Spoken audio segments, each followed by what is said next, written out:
The microfinance sector employs majority of Ugandans. Many of the people in this sector often face challenges of inadequate capital, which often sees them running to financial institutions for loans despite the high rates of interest of about 18 to 36% per annum. Most of the microfinance institutions, they are borrowing from commercial banks and also they are borrowing from outside the country. And whenever the dollar rates go up, then the lending rates also go up from those lenders. According to Shafi Nambobi, the president of the Association of Microfinance Institutions of Uganda, one of the biggest stumbling blocks people faced in accessing credit was the 2-year COVID-19 lockdown, which so many microfinance credit institutions opt for loan restructuring to allow customers pay back their loans.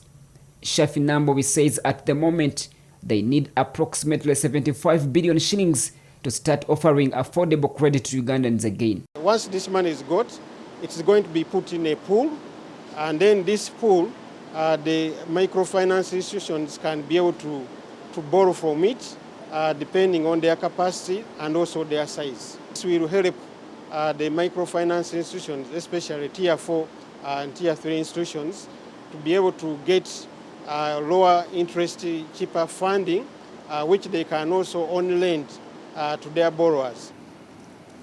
If we are able to find money for the ordinary people to invest and expand their productive activities, then we shall be addressing the issue of poverty.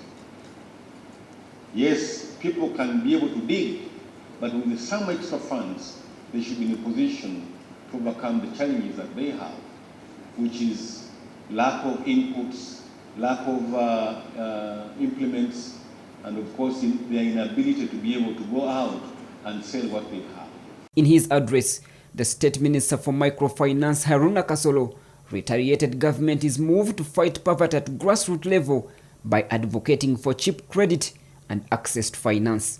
The objective of government is to ensure that our people have access to cheap credit, as cheap as at between 6 to 9% as interest annually.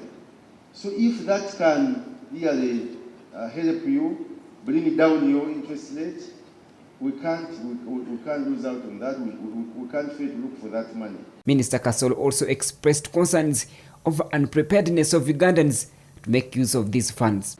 We have not reached out to every circle, not because we don't have money, but we don't want to lose any coin. So we are trying to verify the validity of these circles, and when a circle meets the requirements, it gets the money. Government has since disbursed 249 billion Uganda shillings to over 6,600 circles across the country through the Emyoga program, coupled with 151 billion shillings meant to equip Ugandans at parish level through parish development model.